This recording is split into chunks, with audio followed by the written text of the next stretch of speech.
Good evening, everybody. I hope you're all okay. You're really going to have to bear with me this week because Steve decided to go on holiday and I'm flying solo with all this. I've got 1,000,001 things going on, as well as trying to entertain you and answer all your questions. So, a bit more of a sort of different one this week. The guests we've got coming on sort of threw one at me, wanting to sort of work a little bit through some toe size selection, sort of appreciation stuff. So I've managed to pull together a load of pictures of last year's is to show us when they were toe side. So we're just basically, when I've had a bit of a rant and a mumble on a few things I'd like to speak about, we're going to go through that and then come back to some of your questions as well. So yeah, without further delay, I will introduce our guest, Ian Satchwell, known as Satch in several different koi circles.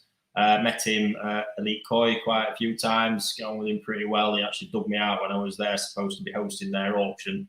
And I found out I didn't really have the voice to project as far as it needed to. So he said he was fairly gobby and he felt up to the job. So let's bring Satch in and he can introduce himself. Evening, thanks for the introduction, Ricky. Yeah, how are you? You guys on here will probably know me. I get down to Elite a bit. Kirky's Koi occasionally as well, and Clarky's. Basically, I'm What's just. Your background? Tell us a bit about your story, mate, before we get into a few bits. Background. So, got into fish keeping as a kid, and was in the trade 30 years ago, but then dipped out of the trade. And in that time, obviously, things have just changed so much. I class myself as a complete novice now, really. I know a bit of fish health and a bit of water health, but complete novice, because back when I was in the game, it was Israeli koi. You barely saw a few Japanese koi, but few and far between. They were very expensive. Basically, I'm just a guy who goes to the shop buying fish, but not always sure what I'm looking at. Yes, as I'm sure many will say the same. And I can imagine it's pretty daunting and frustrating at times.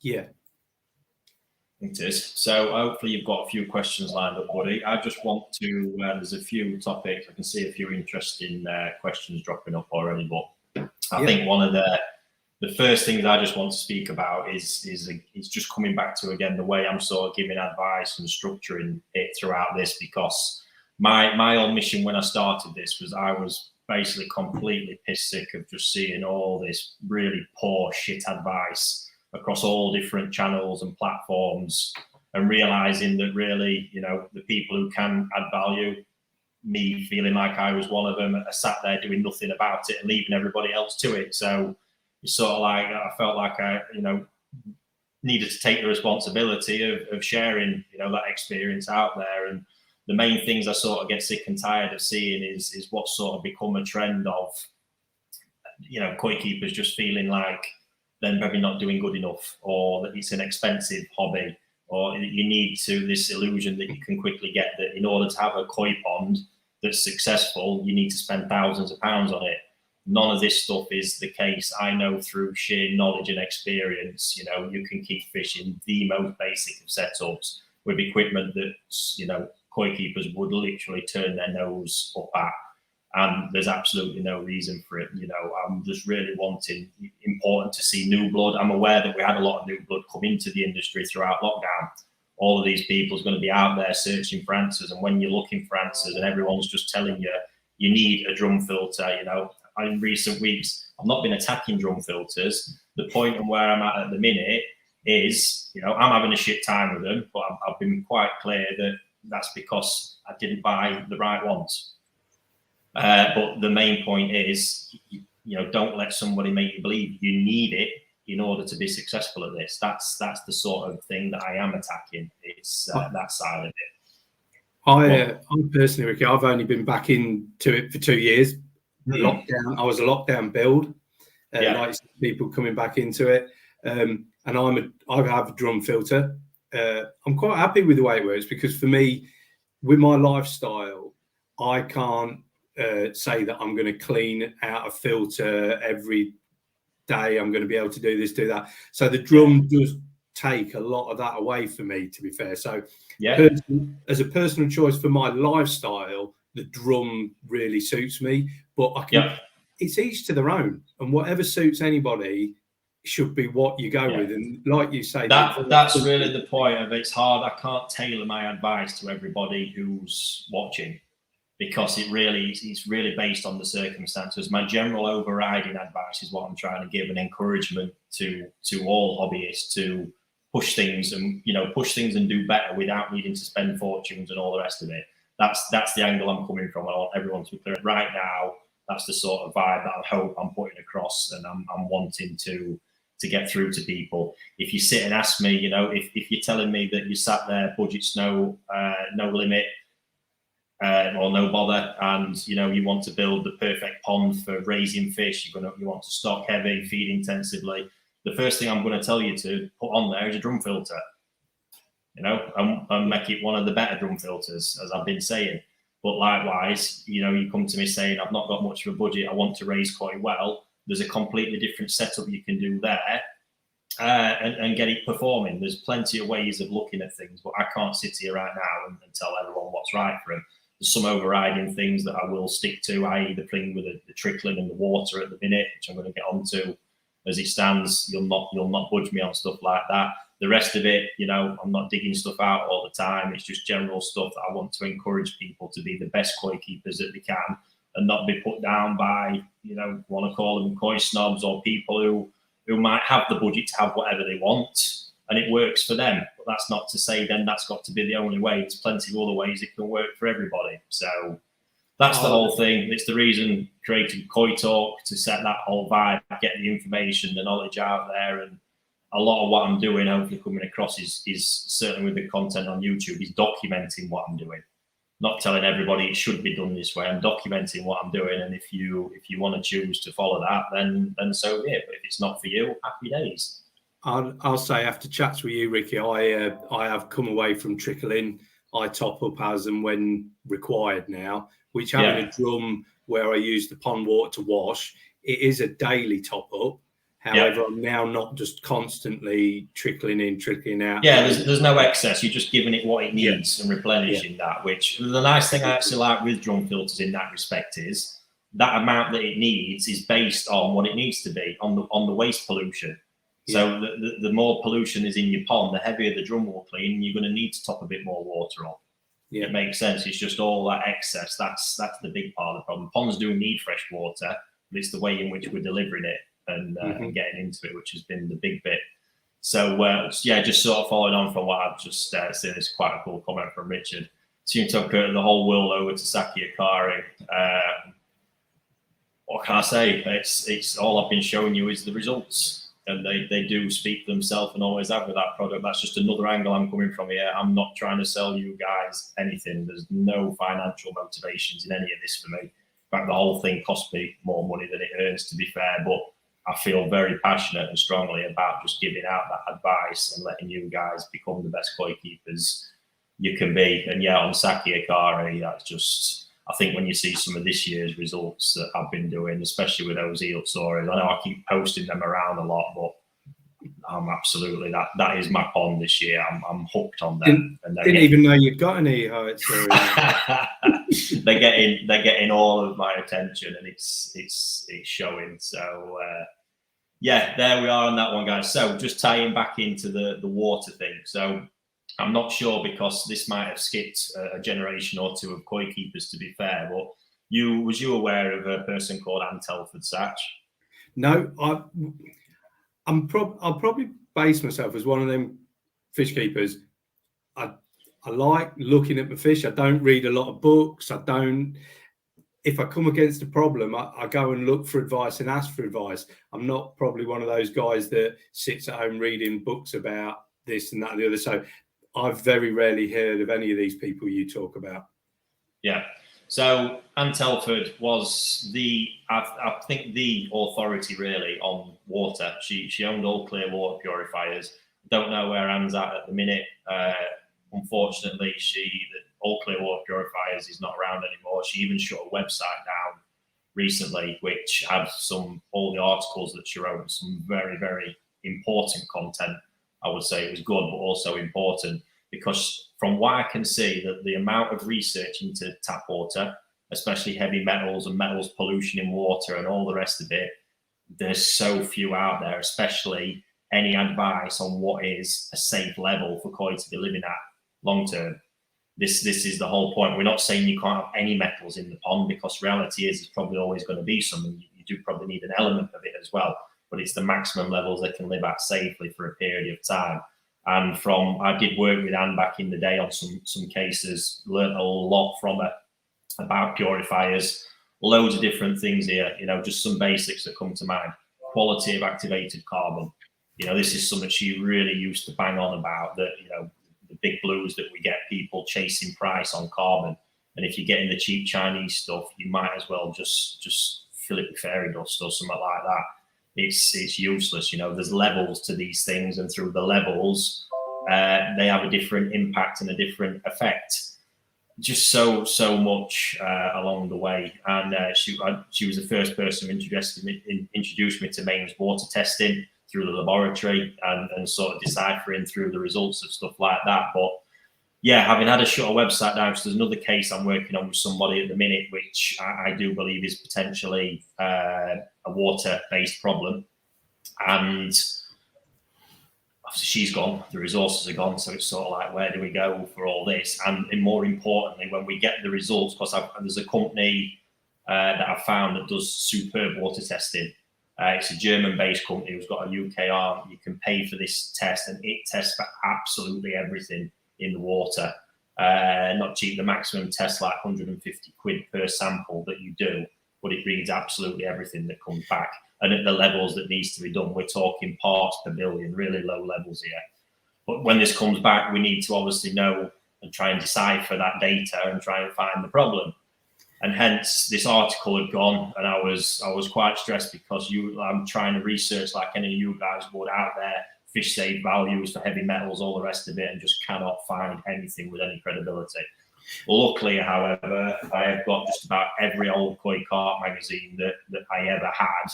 So I've been rifling through them in the office, and I have found that article with all that data on. So now we've got that. It's a good grounding, because it's information that I trust. There's loads of other stuff in there. I'm going to sort of decipher, try and find some of the people along the way that she's worked with as well. If anybody out there knows Anne, by the way, or has contact with her, it'd be great if they could reach out and put us in touch. But by the by, we've got that data to start, producing. This is something I'm really working on a lot. Start producing more information for you guys around this. Trying to find the tests. I've also in there's data on the laboratory that she used to use for the testing as well. So hopefully, get some more information on there about how you can actually screen your water, because I think, to be honest, we're getting to a point where screening for so much. You are with your test kits that we've got. There's all this other stuff that you're not ever getting a chance to test for, because you can't just go and get an off-the-shelf test kit for it. So I'm one, I don't test my water very often. I test if I think I've got a problem, I'll test. But I also do chat in the elite group, as you know, and we've been looking into lowering copper levels. And I will say that the tweaks and that we've been making and discovering, a lot of work from Chris and the other guys in the group and that and everything. I've brought my copper levels down. Mine weren't any leaching from woods, I don't believe. I think it was just source water. And I've changed the way I'm entering my water, and it has rapidly reduced the copper levels. Now, whether it's reduced them to an amount that over long term it's not going to have dramatic effects, but what I say is my fish look okay. Now, if my fish were rolling about at the surface, I'd think I've still got a problem, but they're not. They're all sitting on the bottom. So, which is a good point, Satch, as well. This is, but it's about doing everything that we can, and I think there's so many things out there. One of the first things that I was aware of when I was looking at this case, it was during my retail days. This customer I met for the first time took some fish and had some problems pretty quick. It had, as I sort of unwound it, just while I'm thinking, guys, if you're out there watching, please hit that share button just so we can get this chat out to as many people as possible, and hit the like button as well if that's easier. But yeah, coming back to it, this guy, so problems bacterial started. So the new fish he'd had from me were entering a war zone, which is never the best place for him to go. It's them sort of fish hard. Already probably starts investigating and this guy got everything on his pond, all the right setup. There was nothing I could really point to straight away. This infection just could not get top side of it. It looked like it was healing. All of a sudden it opened up again, and it was a nightmare. Really, really just repetitive. It was a vicious cycle. And in the end, it was just one day that I'm thinking, this guy has got his water temperature up. He's got good filtration. He's got everything, but he was trickling water quite a lot. And it was the bit that I got is when I was observing a feed. I was around the pond observing the feed at that kind of temperature. These big fish, the behavior was all there, all the signs active in the pond. When the food hit the surface, they went to it as if they were hungry, didn't charge to it. They went to it, they ate a bit, and then it's like they'd had their fill. And I'm looking at these fish and the amount of food in there thinking that's not adding up. They should be going at these conditions, and that's not right. When they sort of took a bit and went away, they didn't bother coming back for any more. They weren't interested. Then the food would sit there very slowly after a period of time. They come up and take a bit more now. In a healthy pond, that's not normal behavior. So I factored in that side, plus the fact of there's this bacterial problem.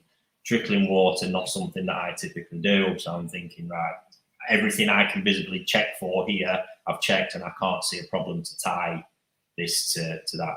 So that's when I contacted Anne, and yeah, sure enough, we sent some water off, and when it came back, he had some insane zinc levels, really insane. And it's always important when we're doing these to test mains water and ponds water to try and find the core root of the problem. So he had high zinc in his mains, even higher zinc in his pond, which sometimes you can find that it's a little bit lower in the pond because unfortunately things are absorbing the metals in the water, those things being the koi. A lot of the time, sort of mopping it up a little bit, but this was higher in the pond. And when we looked, issue was the zinc was coming from, as I analysed it, a blanket retreatment he was using at the time that was known to be zinc based, because I mean zinc is fantastic at wiping blanket weed out. So straight away we're like, wow, this is insane. And this is one of the big things that Anne, even with purifiers, alerted me to. She had different setups, different medias for the scenario that she was dealing with at the time. And those had very specific flow rates and very, very accurate usage rates on the cartridges as well. So what had happened here, obviously we had the accumulation and everything to deal with, but obviously stop the trickle, start working with that at the time. And then the fresh water, so we knew based on the purifier unit alone, I think was about 700 quid. Replacement cartridges were the best parts of 250, 300, I think. Serious stuff. When you consider that was the price for that quality and that usage against what people are buying for a general 3-pod system, there's a lot of difference somewhere to warrant that cost. But based on the flow rates, he could not have trickled unless he was a very wealthy man prepared to just set fire to a load of money. So he knew he had to just go to topping up at that point. But sure enough, after rectifying all this, got the bacterial infection under control, everything eased off, got the feeding behaviour back, and we were all good. And then it was just a case of keeping on top of his purifiers, and we were sorted. So were the bacteria flourishing because of the bad water? Well, here's the bit for you. So the feeding thing is one thing I noticed, and I've seen this a few times where this has been at play. But I've got the article, a picture of it from Anne in front of me. And I mean, just a little thing here straight away. Fish safe values for copper vary massively depending on hard or soft water. We go from a maximum reading of 5 parts per billion for copper in soft water to 15 parts per billion for copper in hard water. Massive variation there straight away, just one small thing. And a massive thing to understand with these feeding these metals levels as well is that these values are for when there's only one metal present. The minute there's two, through the sort of synthesizing effect of them, the values change, and there is no data for that. There's nothing. So this is honestly, it's such a huge thing for people who are having fish problems when all the other stuff is checking out. This is where I'd be pointing my cannon straight away. But sorry, Satch, I can see you got some just before that. So underneath it from this article is an examples of toxic metals damage to fish. So here we go. Impairment of the immune system, reduced ability to fight off bacterial and parasitic invasion, anemia, osmoregulation system damage, liver-controlled metabolic processes damage, reproductive system damage, skin and scale damage, difficulty in wound healing, ulceration. Lesser health problems can include poor growth, poor colours, and lethargy. So that's a big list. That sounds like everything you'd look at with bacterial issues, not metal. So just for loads of problems. Just as an example, you read some of them there cross over because some recent conversations I've had about nitrate with fish not wanting to really feed as much as expected, and some pinking in the skin and other bits and bobs, and nitrate, NO3 being pointed the finger at. For me, the last thing I'm ever going to look at, and that's one of the questions I've seen come through, so now I've had that on YouTube. Last thing I'm ever going to look at in that scenario is nitrate. Could not give a monkeys. There's plenty of other things I'm going to try and dissect, that being one of them, before I even get close to this. So that's that one, guys. I'm going to really keep rambling on about this because I think it's a massive problem. Obviously, if you sat out watching this and your koi are all absolutely fine, keep on doing what you're doing. But if you're out there and the things you're not happy with and any of that sort of stacking up and making sense and everything else you're investigating is giving you no answers, no, we probably need to look a little bit deeper. See, that's a big thing for me is if I'm in a hard water area, so saying the copper levels could be higher, but by the readings, I'm probably still damaging long-term my fish. However, my fish look fine. Do you know what the readings are? Is Chris's test done in milligrams per litre or parts per billion? I would have to look in my phone. Give me a second. I'm sure Chris is watching. If you are, Chris, just ping it through in comments for us. But yeah, honestly, guys, serious one with this water thing, and I will keep banging on about it. But likewise, working really hard to try and get some new information on this, just so we all go. Just another thing that springs to mind with purifiers, there's certain cartridges out there, i.e. cheap metals cartridges, because they're out there, they are out there, but cheap metals cartridges can fill up. The moment they fill up, one thing they can start doing is dumping those metals back in higher volumes. Scary stuff. So my copper reading the first time, and I've got to go back since, was 0.08 parts per million. Right. So we'd have to convert. I'm not even going to attempt that now. But yeah, I'm no good at that. You can see that's an even lower levels that we're working at there with and stuff. And yeah, it's interesting. It's really interesting. But honestly, folks, big one for me. Hence why I think the smart move right now, until we get more into checking and more information, all the rest, is don't be flooding heaps of water through your pond thinking you're doing something great. Don't just do it thinking, well, I've tested my chloramines, everything's absolutely fine, because there's a load of other stuff you're probably not checking for that's a potential risk and hazard to your fish. So yeah, I think until we know more, sort of leave well alone on that one, to be honest with you. Definitely. So you say you stopped with yours, and have you noticed a difference since you stopped trickling? Any differences? I think my fish are more active since I've stopped trickling. They're still not, my fish will come up steadily and eat away. I'm probably slightly understocked, 20,000 litres, 21, 22 koi, ranging from, and I'm going. You are massively understocked. I've seen that pond. Yeah, massively understocked. So they're probably a bit shy, a bit timid. But then I sometimes worry when you talk about I'm not eating and not, but they'll come up and they'll just steadily eat away. They won't go and eat, disappear, come back. They just, that is a big thing you've just said though. Fish psychology, it's that whole strength in numbers thing. Yeah. They behave completely differently to when there's a few to when there's a lot, and that changes the feeding behavior completely. So that's just a very simple thing that you sort of need to factor in if that's an element that you're concerned about.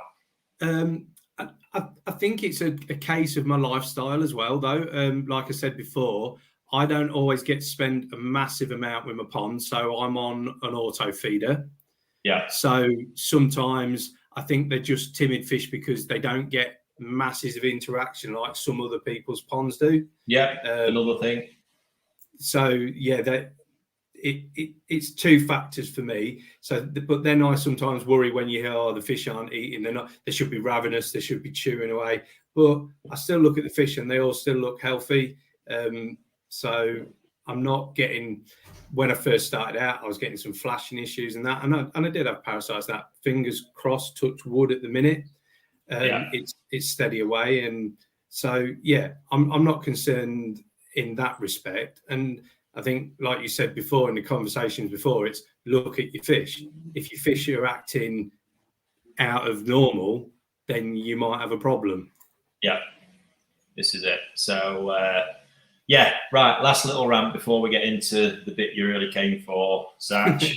It's just I've seen a comment came across my eyes today, which I've got to. I don't think it was aimed at me in the slightest, but who knows?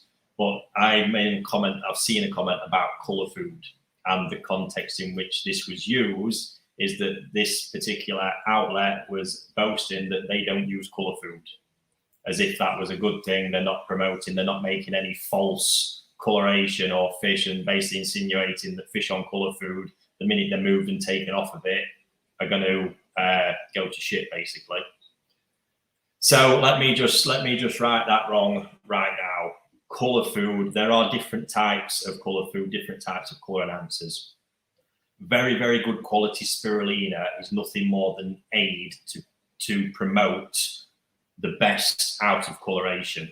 This isn't about making it false or artificial or anything like this. Koi pigment is basically, when it's there, and you see this in young fish, when you've got the pigment in the middle of the scales, that deep red pocket, if you use coacu, for example, deep red pocket, softer colour around the outside of the scale, that is the concentration. That deep red in the middle is the concentration of cells, which then basically spread like that outwards. You need two things to make that happen.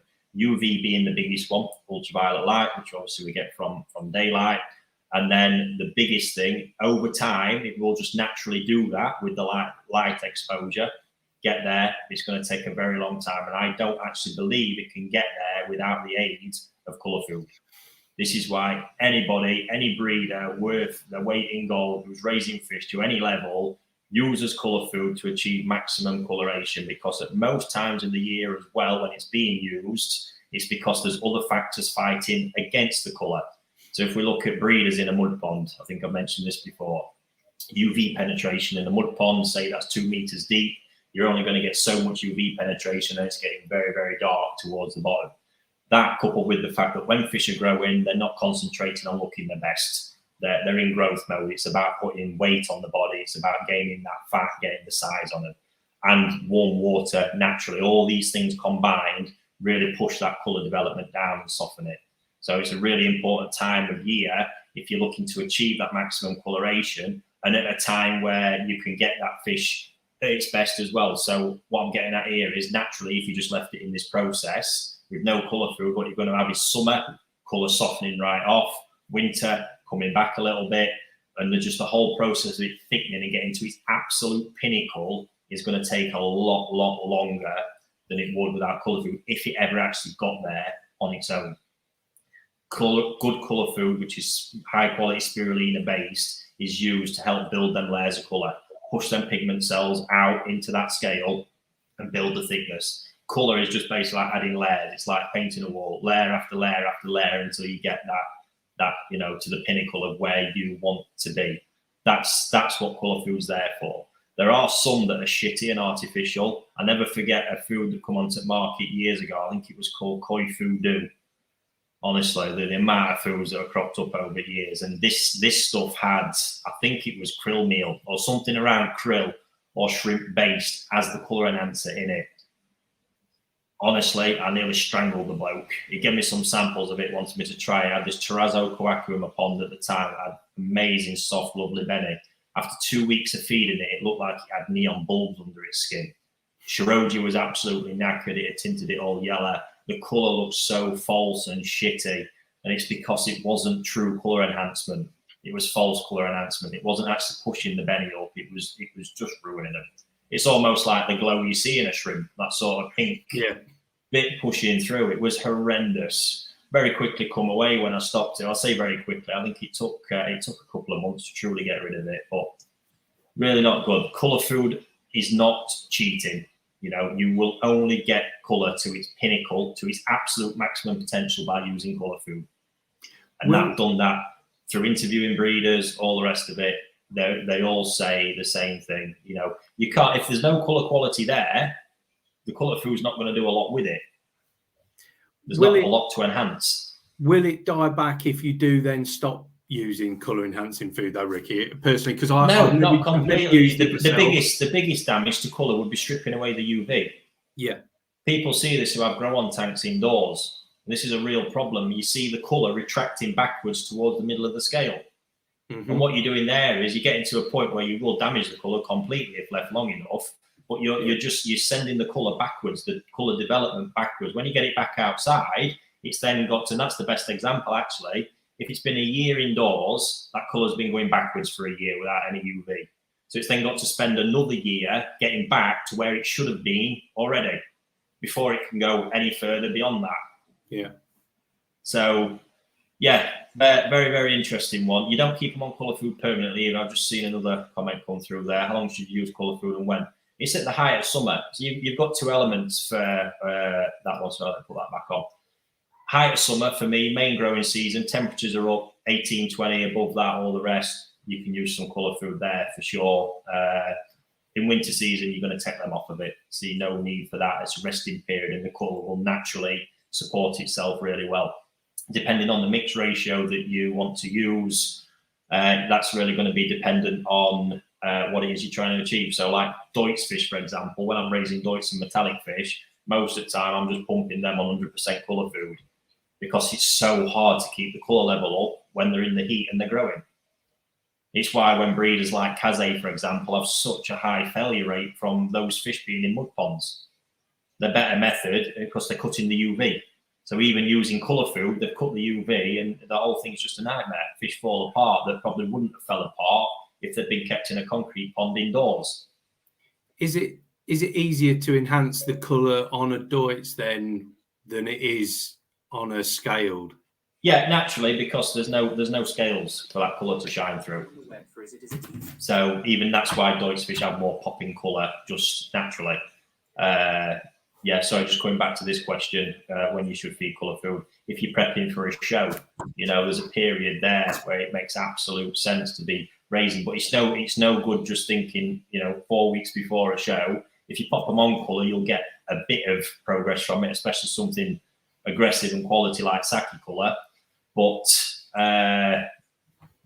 yeah, you need a long period because you need to be layering it up, getting that colour right there, and then also, you know, you can have a percentage where the Shiroji will get tinted, so you then got to work on that a little bit after and have time to get that back in condition. But yeah, to round that one up, there's no cheats. This is a real tool in order to get fish where you need them to get. You know, raising fish to their pinnacle. Take a shower, for example. To get a shower to its pinnacle, you've got three colours there. You've got to get at their best. That's a lot of skill to raise shower like that, because what might work for Sumi might often works against Benny. What works for Benny works against Shiroji. You've got to bring all them together, and at a time as well where that fish, you know, we want to be at an age where the fish is capable of being at its prime and not slip past it. So if it was just left, it'd be a lot longer. So what might happen with the shower, for example? Yeah, you might have left the Benny for all these years and think, oh, right, now this fish is 10 years old, let's pump that Benny. you can probably do that using some colour food. But at that point, you might be struggling to have the Sumi in any sort of condition. So you've missed that window where you can have that fish at its pinnacle. It's knowing when that is, though, for you. I mean, I suppose if you're into showing and stuff like that, that's the knowledge you get to learn. But for the likes of us that just run a day-to-day pond, is there by feeding colour food, will it just give them a nice luster overall? It's what you want to see from them. This is the whole point again, and I'm glad you've said that, because if you're happy with what you're looking at, fuck it, don't use it. There's no need. Don't spend the money on it because it's expensive. It is a tool. Colour food is a tool that you use. Any like using your air pump, an automatic feed, or anything like that. It's a tool to achieve a specific purpose. And, you know, when you look at it, you know, Hiroi, I did the interview with him. Basically, it was for Koi magazine some years ago. I interviewed 8 breeders and asked every breeder the same questions because I wanted to see the variance in the answers. And one of the questions was, do you use colour food and what do you think about it? Hiroi actually said, and obviously thinking what they're breeding, Goshki are all about that Bene. Insane, vivid, absolutely popping. That's where they want to see it. So the height of the summer, he said 100% colour food, nothing else. Because they know that, you know, there's other factors working against it, and that's where they need it to get. Would they feed it indoors? Not cat and hell's chance. Wasting it. Yeah, because they've done the work in the summer. So coming back, I think I didn't actually fully answer your question. If you take the fish off the colour food, you might lose a tiny edge, but what you won't lose is all the work it's done building that colour right up, if it's good quality colour. If it's shit colour, the colour food might have just given it a little bit of an edge, and when you take it away, more than likely it'll just revert you. Basically, what you've done there is like low quality colour is like polished a turd. Yeah, and it's going to quickly lose that shine. So again, comes down to that. And that was a question I asked in there as well about Shiroji and white ground, and I always remember Nagami saying, if it ain't there, it ain't there. That's Shiroji full stop. If it's good, it's good. You ain't got to worry about it. If it's not, you're not going to fix it. Yeah. So there we go, buddy. Rant's over. I think, God almighty, 40 minutes worth there. Sorry about that, mate. No, I'm enjoying listening to it. Good. Right. So bear with me here, folks. We're going to muddle through this a little bit. I think if Steve had been here, we might have been a bit better prepared, but he's not. So I've got some pictures. All we're going to do here, for the sake of it, is I'm going to put a couple on the screen. I think I can only do them one at a time. So it'll go number 1, number 2. Yeah. And I'd like you to hit it in the comments of which would be your choice, number 1 or number 2. We'll let Satch have his view, and then I'm going to tell you why my choice, 1 or 2. Explain why. Like I say, it's a shower, so there are some quirks. Can I just explain to the guys why this sort of came about? Yeah, go for it. So Chris and Trace and the guys at Elite keep doing some grow-ons, and there was some choice of fish to choose from, and I was looking at a couple of shower and which one I would choose. Wasn't 100% sure, so I had a word with Ricky. Ricky chose the one I didn't choose. So I've gone with both just to see what they look like overall. And it also goes back to a while ago. It was again looking at 2 shower. I'd already picked one, but then asked Ricky afterwards which one he would pick. He did pick the one that I chose. That fish is currently in my pond. It's called Ricky. It's put a few pounds on. Yeah. And it's looking well. But it was about when you're walking into a shop as Joe Blogs, as I like to call myself, it's what to really look for. So some people will years down the line go, oh, if only I'd known, I'd have never picked that fish probably, and I wouldn't have picked that fish. Maybe this will help the odd 1 or 2 people when they walk into a shop, maybe spot something that they didn't spot before. Yeah. Love that comment from Kev. I'm just seeing. Take both 1 and 2 in all instances. Yeah, I agree with that, Kev. Nice touch. But yeah, I agree. So just for obviously thing that shower as well that I pointed out, I think rightly so, the things I did point out at the time, it sort of lived up to those expectations as well. I think from what you showed me last time. Yeah. which was nice to see. Definitely Right, has. let's throw a few of these on then. I'm going to try and get some different ones. Right, let's go with this one first. It's also in the comments, because I'm curious to know reasons if you've chose one or two, reasons why you probably went for one or not the other as well. Be quite handy. So number one there, we've got, I'm just going to see if it can actually get to on screen. No. And number two there, let's go with them two. And this is, yeah, an interesting one, this. So we'll go with them again. Number one. Like I say, these are all, it's a show. I don't know if they're exact parent set, but they are all from Issa's bloodline, from the farm directly. And number two again.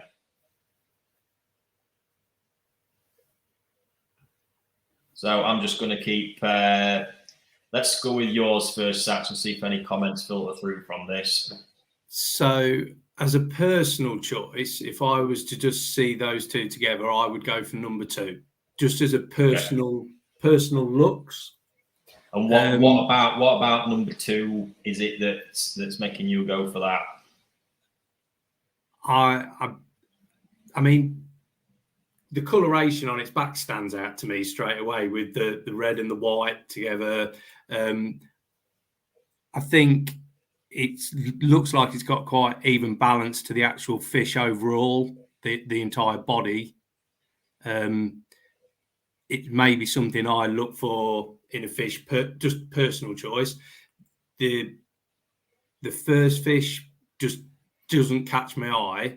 I mean, it's actually got great, when you look more, the white in it is obviously a lot cleaner, but there's a lot more on it. Yeah. And there is some Sumi coming through.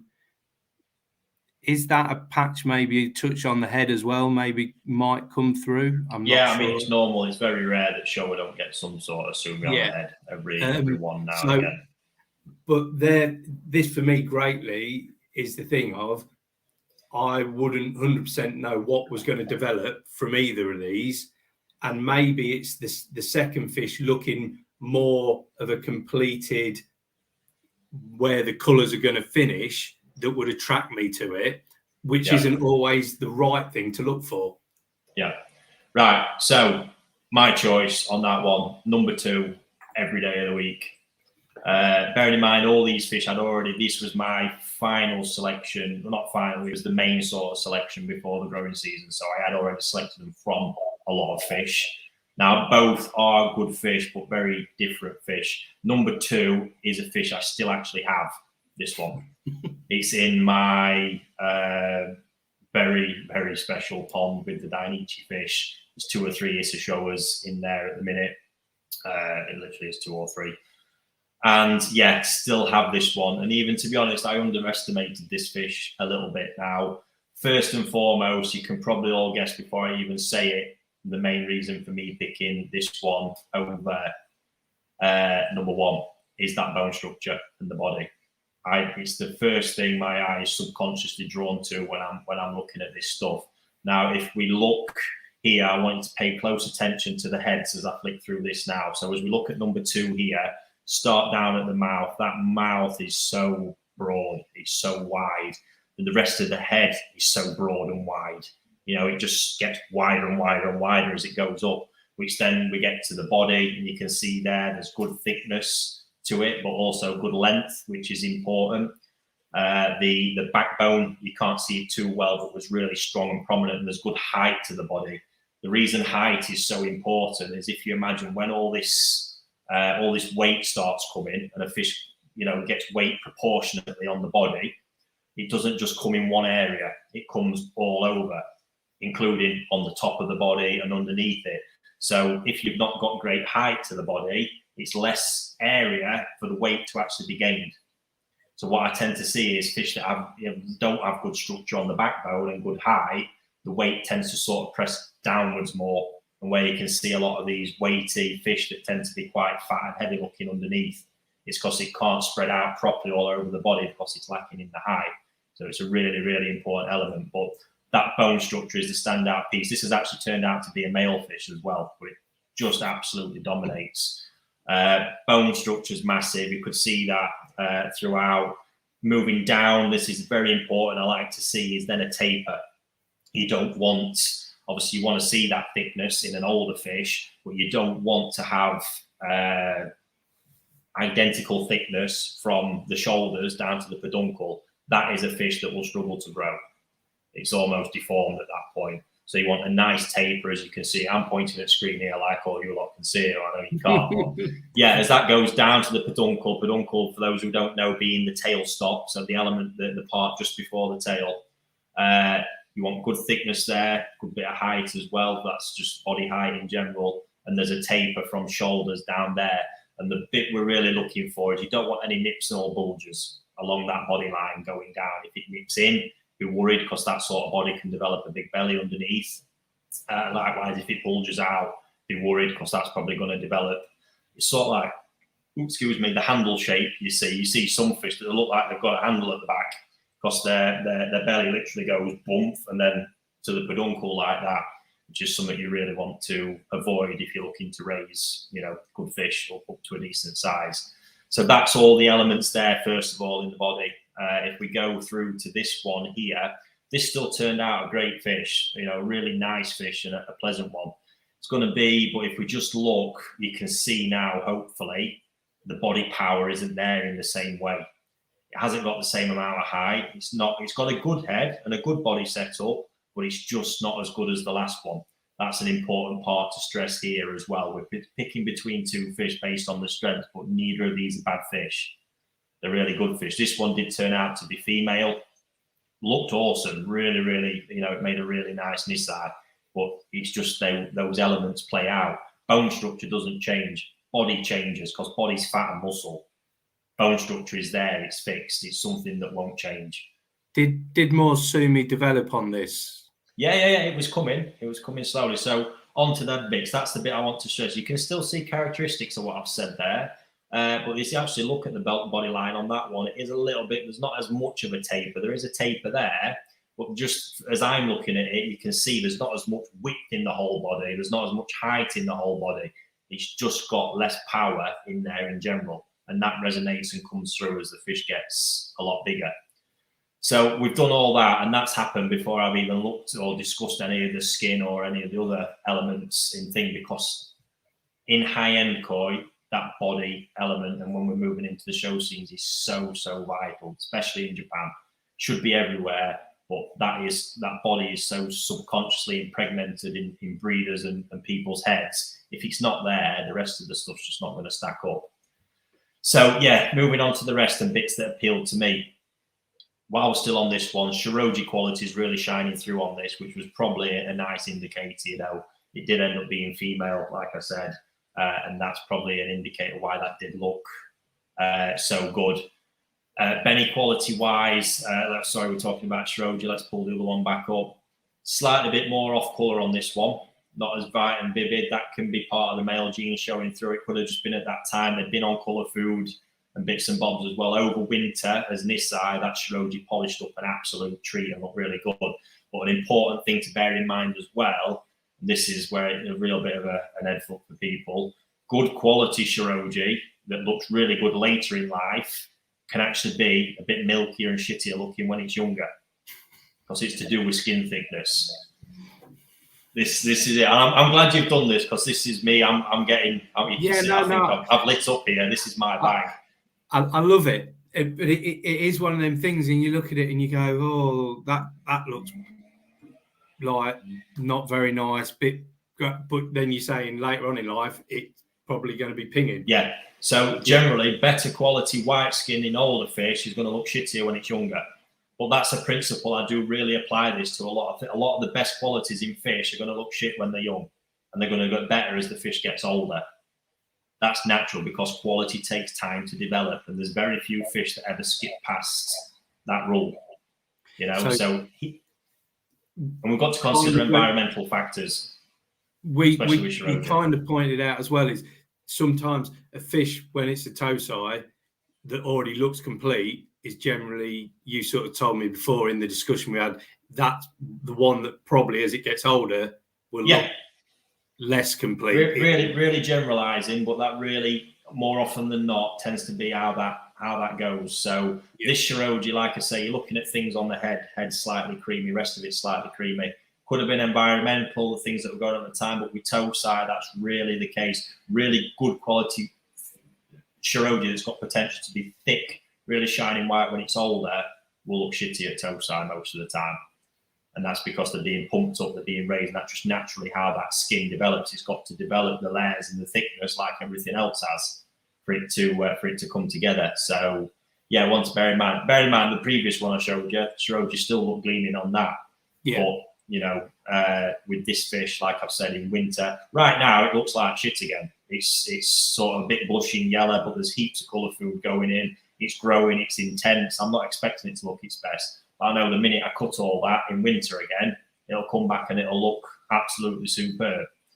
That's that element. Then we're going to move. Sorry, Satch, go on. It's one thing, like we've discussed though as well before, is there's no guarantees no matter what. It's like you're not going to get the same thing every single time. No, but the nice thing is you can reduce your risks. Yeah. That's the good. When you learn more about koi appreciation, you learn to. And this is obviously important for me. I wouldn't have a business. My old business model would fall fat on its arse right now if I didn't know to be able to spot the signs of potential colour loss or Shiroji that's never going to turn or all the rest of it. So all this does, and a lot of these factors are more suited when you're paying heavier money for koi. Yeah. Because you want to reduce the risk. No one wants to spend big money on something that's going to never turn out the way they want it to. Yeah. You know, when you're playing around with small tosai at 10, 15 quid, 20 quid, whatever it is, that's your learning stuff. But as you move up that ladder, you want to reduce those risks, and it can be done. But like you say, absolutely no guarantees on that one. Where can I get some of your small tosai for 10 or 15 quid, though? Can you let me know? They're about very rare, limited supplies. They might not be what you want. There's generally a lot of single coloured stuff. So yeah, anyway, back on that one. That's that one. Sorry guys, I'm not paying too much attention to comments because I've really got into the zone with this. So yeah, Benny quality, next one. This was the big one for me, that sort of the difference between these two. Both have got good quality Benny, but they've got different Benny styles. So this one has got that intensity to it. It's got depth to it, which is really, really important. What we can see there is it's already a vivid red, which some people mistake this as saying that's hard colour. You might have heard them terms before, hard and soft Benny.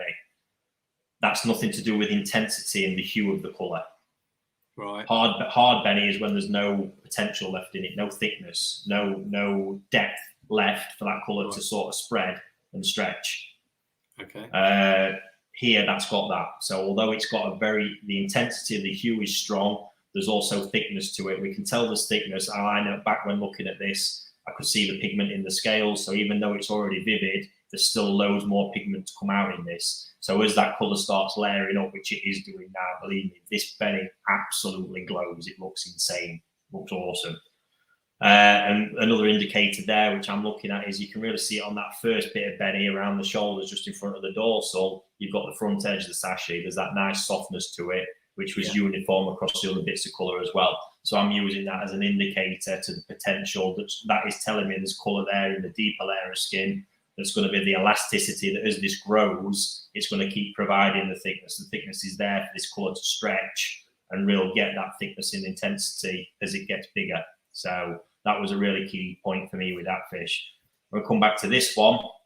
Again, you can see them elements there. I've not even really got to speaking about Kiwa or anything yet. You can see the sort of levels of complexity. The fact is that they've all got good qualities. This has got good Kiwa, that's got good Kiwa. This Benny was very different.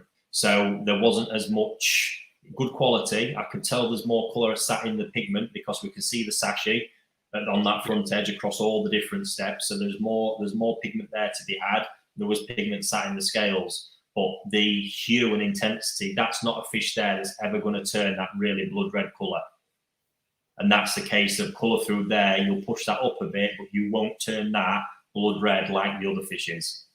Yeah. It's just not going to do it. There's not the potential in that colour for that to happen. This is the hue of that fish. It'll stay with it. So in this case, if that sort of Benny coloration is not for you, that's simply not the fish for you. It's as easy as that. It's not to go slating on that fish because there's no reason to. It's still got the qualities there in the pigmentation. We can see the key was really good, the back edge. If you look behind the head and every other step, nice bits of Marizomi key were forming there. It really does look good. But yeah, it's just different. And from a quality perspective, that's good. The other one's just a notch above. That's the point to that one. So that brings us then to Sumi, which very, very important part of Showa. While we're on this fish, I think concerns there about the level of Sumi that fish is going to have. Now, there's areas you can't see here beneath the lateral line that was showing signs of Sumi progression. So it was always going to be a case of time and patience with that fish. No guarantees on where else it's going to come on the body. Where you can see it now, it was always going to intensify and become bigger in volume. But on the front edge of the fish, no guarantees what was going to happen. Just so happened that towards the autumn, I think just before I sold that fish in this eye, there was the area that Shiroji that's towards the front of the body where Sumi had actually started appearing. So you were never going to know at that point. Some people I know for a fact will reject that fish because it's not showing Sumi in that area. But by the time we're selling that fish, it was starting to show and come. This is really a time where you do have to have some patience. The unpredictability of that happening back as Tosai would have meant to that fish not being priced as much or being as valuable. So that's a risk there and a tip I can give you if you're willing to take a gamble here and there on things that might not please you in the current but might come in the future. This is how you can build a collection of really good fish over time that haven't cost an absolute arm and a leg. Because the more predictability you get in a fish, the more certainty everyone's got, the breeder, the dealer, the more expensive that fish is likely to be throughout the chain. So great fish overall, got it all there. It just needed time. And that, when I'm talking time as well, I'm talking potentially that fish not maybe looking like the finished article till it's 3 or 4 years old. That's the sort of time investment you're going to have to put in it. That's one discussion we had before. We looked at a fish before, and I think I sometimes look at a fish that's a couple of foot long, and back in the day, that fish was done. And nowadays, fish can be that size within 2 to 3 years, and they've got easy changing to go still. Yeah, absolutely. So let's get finished up on that other one anyway. Seeing as though we're on the Sumi, because I think there's an interesting point to look at with this. I've just lost the picture. Hang on. There we go. Right. So Sumi on this one, very much. This is a different sort of Sumi altogether. This Sumi is super, super predictable and dependable. So the whole Sumi pattern, apart from the head will change, but the Sumi on the body, what you see there is what you are getting in regards to Sumi pattern. No changes to it. The previous fish, number one, there's chances that Sumi pattern will change. And like it did, Sumi came from nowhere on an area of Shiroji where you couldn't see it, not predictable. That super, super predictable, that fish. I can see everything that's going off with it. It's just a matter of time. It's got to get the thickness. Now, some people mistake this as being Kage as well. It might be another term that you've used. This is not Kage. This is just Sumi that isn't developed yet.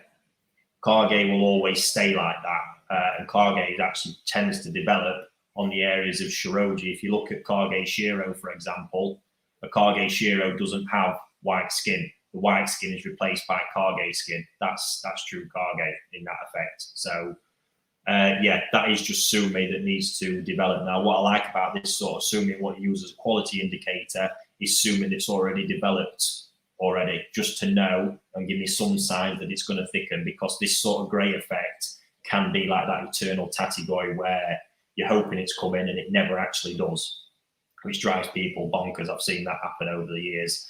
So what I'm looking at here is there's already areas you can see where the Sumi's progressed more over the Benny especially, which is normal because the Benny sits underneath and sort of shoves that Sumi up a little bit faster. But yeah, the rest of it's sat on the white ground. So what I was looking at, we can't see it too close, is within the middle of the scales there, you can see the Sumi is a lot thicker. It's got really deep shining Sumi in the middle of the scales, which is telling me that that is uniformly going to thicken and come out across that whole area over time. I've also used the Motogoro in the fin, which is a little trick Shirosori breeders tend to use. When there's no Sumi on the body, look for it in the base of the pectoral fin to gauge quality. If it's there, it's another little one that, Kobayashi taught me that one, which I've found very, very useful over the years. And then obviously we can see on the head with the quality of the Sumi, absolutely intense. Now, if we're talking about getting Sumi of that highest lacquer, that super shiny lacquer type Sumi over the years, this is how you get it with this sort of fish. But it's a slow process because this has got to form. It's got to come from deep in the skin to get up to the top, building layers and get that thickness. And what it'll also be affected by, as well as time, is temperature. So this fish looked like this. It grew over the summer. It looked dead light. Winter came. I'd seen some progression over the summer, but very little. Winter came, temperatures dropped. This started flying up. It was looking insane. Got it back in growing pond, cranked the temperature up, threw the food off. It's all dropped back off again. Looking dead light. So that's going to be a process it's likely to go through. But the overall qualities there in that fish just do rank completely higher than the other one. Hence why, in the end, that was sold. That's now being kept because this is going to be a very, very valuable fish moving forwards. No doubt about that. It's looking top. So last element, which will always be last for me, but I know importantly for all you guys, because it is what makes Koi unique, is the pattern. Now, don't get me wrong, there's elements in the pattern you're going to look for which will tick boxes. This is what scares me when it comes to, showing and you get in the mindset of trying to tick boxes, or like shopping with a checklist that needs to have this, and the others. That's all good and well when everything I've just spoke about for the past 20 minutes is there in the first place. So don't get me wrong, and I'm not doing this. I'm talking about this from me and where I'm at as a koi keeper. This stuff matters and it's important, and in raising them, if you're like Satch just described, you're into it for what you're into it for. You're not too, I know you said you are a bit fussed about it, but if you're not, you're just looking to build a nice collection of fish, great. What I've just said for the past 20 minutes, really good for you. Buy what you like. I'm big into that if that's where you're at. But if you're not and you're wanting to learn, in quality especially, you can't have a real quality fish without those elements I've just described. It could have the best pattern in the world that ticks every box. Them qualities aren't there, it's not going to be considered a true quality fish. So for me, it was the last thing when I was looking at these, because I think it's probably fair to say, as people are taught about koi, number one actually probably ticks more boxes from a pattern perspective. So balance is a big word that gets used and a word that drives me a bit bonkers. And this actually ticks some boxes about Showa we spoke about in depth a lot, because it was sort of taught, I think, outside Japan that Showa should have a kohaku pattern sat underneath them. Well, straight away, if you strip everything back there, that's actually a half decent kohaku sat there for sure. I've dismissed that for years because most of the top Showa winning prizes in Japan, if you strip away the Sumi and look at what's underneath, they're all terrible kohaku, and I mean really terrible ones that probably would have been called at the first chance. Showa for me is about the balance of all three colours, red, black and white, and how they work together in harmony to create the appearance of balance, not actually breaking it down to all the single parts and going, well, that's not balanced because the Benny's not quite right. But when you actually see that flow where Benny lacks, Sumi comes in and visually to your eye at a glance creates that balance. That's what it's all about for me. But while we're on it, there's elements of this that I think do probably tick more of them boxes. Motogoro's not one to worry about at this age. I'm not care if it's not there, if it's in one fin and not the other. There's so much can happen with Motogoro from toe side to this side. You don't want to pay too much attention to it. But yeah, you've got other elements there. The nice 3-step Benny pattern. Odame at the back, which is on the peduncle, the white tail stop. So where that last bit of Benny finishes, there's that nice bit of white there, which helps the body. When they get bigger, it can help with the appearance of volume and size. But again, there's other fish that break that rule. It's not always the case, and that shouldn't come before other important elements either. So yeah, pattern wise, that's great. Sumi in the areas it is showing nice balance as well. You sort of like people, I think, expect that sort of almost Luxori pattern with Showa a little bit. None on the head. But again, Sumi, more than likely, and it was happening with this one, comes on the head. You just got to give it a bit of time and a bit of patience. And like I say, in the end, the area Shiroji we see as we're looking at this, the left side started coming up, which was a nice element there. So creating balance, as I think it's taught outside of Japan, and like I say, probably ticking more boxes than fish number 2. When we get to fish number 2, it's like all at sea with that one. Prime example there. Strip away that Sumi, that is not a coacu that anybody wants to buy. It looks terrible. There's no coacu pattern there. But when we all things considered, the balance of that visually, if you're really looking at nitpicking, there's that area towards the tail end where there's just that Shiroji that, yeah, maybe some Benny in there, whatever, might have enhanced it. But overall, visually, there's quite nice balance and flow to that whole fish as I'm looking at it and seeing it. And yeah, certainly as you see it when that Sumi comes up, because visually it's going to change a lot as the Sumi thickens. It's going to look a completely different fish again, as it did. But by that point, you'll be so in awe of the body and the skin and everything else. It all just comes together as a combination of all three and doesn't leave you thinking, this fish, as I know it's going to look probably by December, January of this year, is not going to leave somebody going, oh, but there's no Benny on that little bit at the back. And if I heard that, I'd more than likely want to end bottom, because that's not appreciating koi in the right way. It's about appreciating that overall impact and feel that they get. And that's what comes through in a lot of Japanese judging. Because their eyes subconsciously picking so much up, it's then about the fish that creates the emotion and makes them feel like, wow. It's almost like a fourth criteria. We need to see a picture of this fish at the end of the year, Ricky, then. Yeah, by all means, I'll get it, and you might actually even catch a glimpse of it. I think I shared a video on Facebook not so long back of the pond that's in. You might be able to catch a glimpse. I'll have a look through them. Yeah, over time, this is the one, and yeah, head and shoulder. I'd say both nice fish. Want to stress that, and both very different price levels, which is also important. I think in this element, you know, it all comes down to I'm very keen to always manage expectations around this, and I sort of do it as a checklist of 1, 2, 3: body, skin, pattern. And as you work down that list, naturally the price gets higher depending on the variety that you are with. If you're after going for a true 3 out of 3, that's going to be a pricey fish. There's no getting away from that.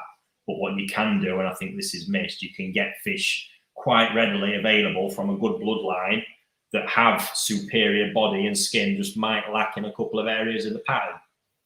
But for me, that's never the trade-off. You know, I'm not going to go pattern first and then hope the other stuff gets better, because it never will. They're the key. So it's a different way. There's loads of different ways to appreciate koi. You know, if you're truly looking at, and this is again something I want to stress, small koi might be the one for you. If you're not bothered about raising big fish, there's different ways of looking at koi when they're toe side and this side, because certain body elements that are applied here, you're not going to give a monkeys to if you're not bothered about that fish growing above 30 centimetres. I think I've said that to you before. Some of the fish I've got, I know are never going to be big fish, but I just like looking at what they look like. Yeah. I like the pattern, I like the colour, but I know they're not going to be massive fish. I've got some fish that I think are going to be very big fish, and I like the look of them as well. I think most importantly, at the end of the day, as much as we all want to chase this and chase that, it is what you like to look at as well. Yeah. It really does depend on where you're at. Everything I've gone at there is if you are looking to improve your eye, buy better quality, all the rest of it, that is important information I've just given you. If your element is, I want some nice fish in my pond, go for it. Go and buy what you want. But I think the issue is nobody wants to be, can be quite frustrating if you have just gone out and gone, I'm buying what I like. You go and buy something for 200 or 300 quid that you like. A year later, it's an absolute pile of shite in your pond, and then you're pissed off. I think that's the sort of stuff I think people are really keen to avoid. That's the massive thing for me. The amount of people I speak to that go, oh, if I'd known that, I'd have never picked that fish. And this, I think, will hopefully help people go, oh, I remember he said that. I need to just take another look at that. Yeah.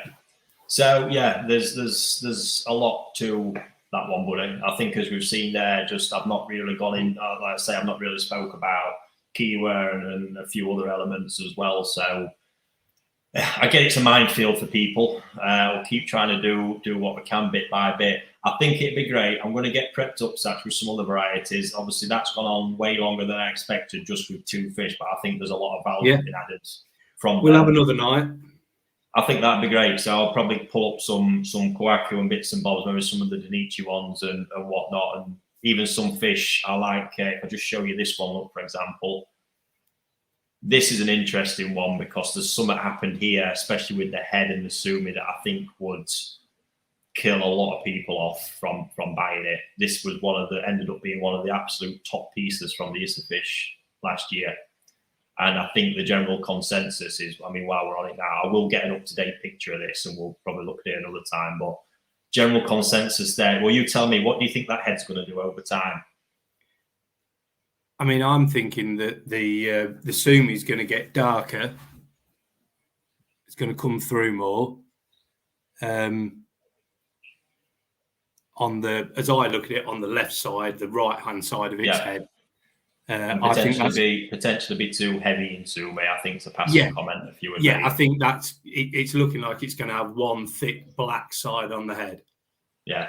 So I'm going to leave it as a bombshell right there. So to be continued on that one for sure, and we'll set another date. We'll relook at that fish. I'll try and get the picture. There's another couple in here as well, so we can actually see where they sort of headed and progressed to as well as trying to work in some other varieties. But nice format. I'm glad you did that, Satch, to be honest. I've enjoyed it. Thanks for your company, and I hope people watching have taken something from it. Yeah, sorry, folks, about no comments. Obviously, I was well in the zone with that one then, and I'm only just having a look back through some of the comments now. We will thank you for everyone who's watched and been on. We will, if there's any questions in there, again, we'll make a note of them and try and touch on them at another point. But for now, you've had your money's worth out of me tonight, I think. So I'm going to get myself off. And I'll see all you guys next week. And thanks again for Satch for joining and bringing that angle to things as well. Cheers, Ricky. Nice one. Thank you.